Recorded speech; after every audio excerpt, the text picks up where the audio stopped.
Alors bonjour, aujourd'hui on parle de la loi des sinus qui est utilisée en mathématiques pour trouver la mesure d'angle ou de côté manquant dans des triangles. Et ce qui est intéressant avec cette loi-là, c'est qu'elle fonctionne avec littéralement tous les types de triangles, donc pas juste les triangles rectangles, donc c'est très intéressant de ce côté-là. Alors la loi en tant que telle, c'est tout simplement sinus de A sur côté de A, qui est égal à sinus de B sur côté de B, qui est égal à sinus de C sur le côté C. Donc en fait, c'est le sinus d'un angle divisé par le côté opposé à cet angle-là, qui est égal au sinus d'un autre angle divisé par le côté opposé à cet angle-là. Donc, sans plus tarder, je fais un exemple. Ici, on nous demande de trouver la mesure du segment AB. Donc, ça, c'est le symbole de segment. Donc, ici, on n'a pas de triangle rectangle, mais la loi des sinus fonctionne pareil.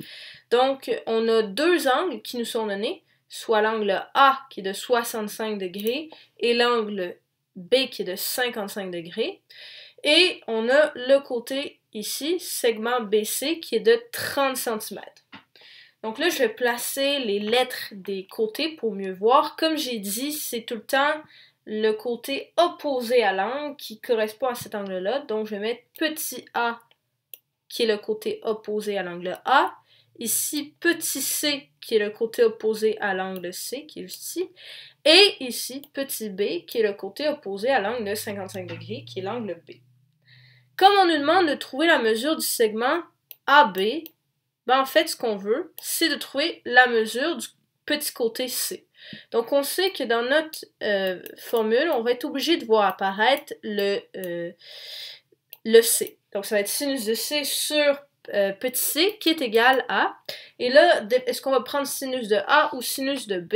Ben, dans ce cas-ci, on est obligé de prendre sinus de A, étant donné que la seule information sur la mesure d'un côté qu'on a, c'est la mesure du côté A, qui est de 30 cm. Donc, ça va être sinus de C sur C, qui est égal à sinus de A sur A.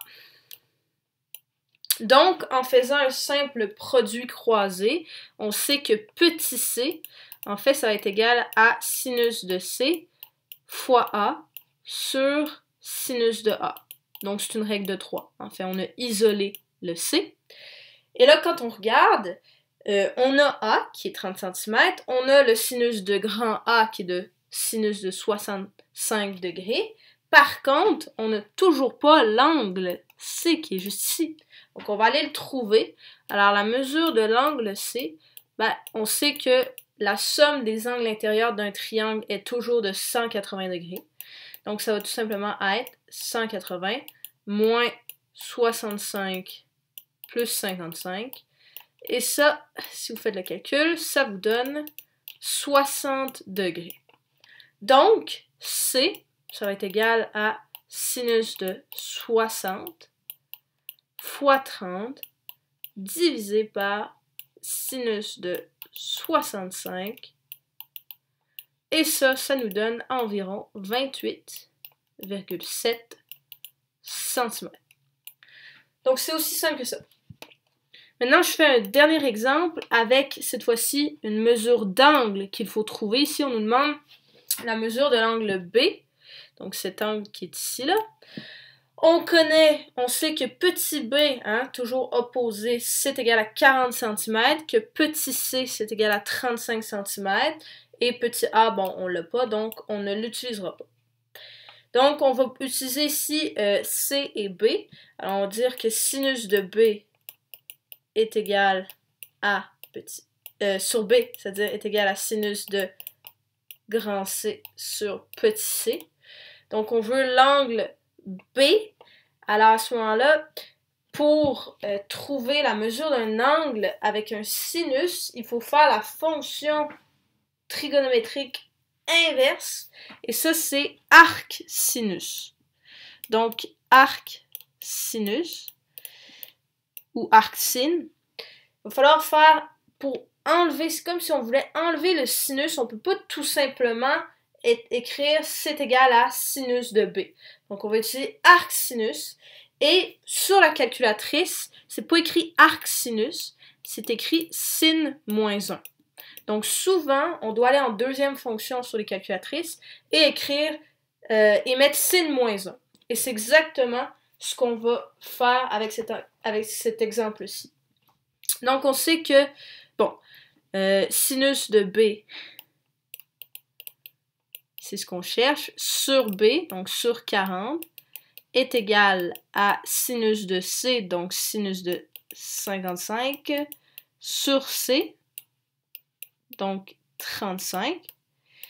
Et donc, si on faisait le produit croisé, justement, on aurait sinus de B, qui est égal à 40 fois sinus de 55 sur 35. Mais moi, je veux me débarrasser du sinus.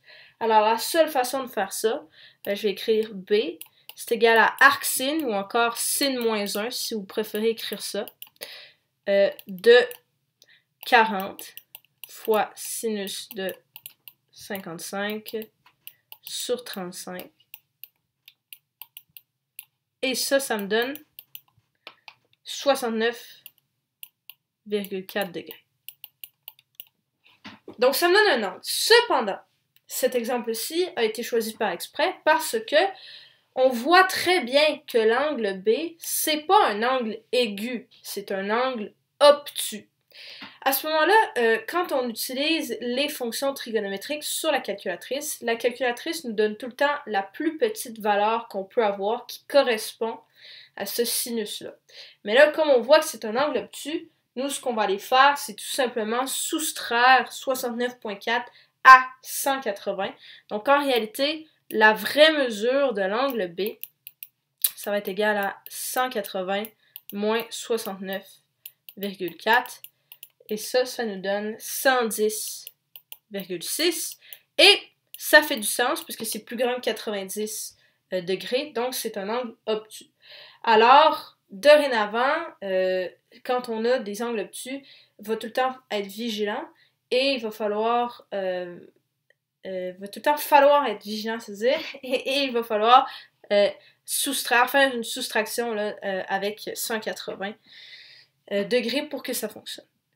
Donc voilà, essentiellement, tout ce qu'il faut se rappeler, c'est tout le temps l'angle, c'est le côté opposé à l'angle. Et quand on veut trouver un angle, ben, il faut faire sinus moins 1 sur la calculatrice pour se débarrasser du sinus.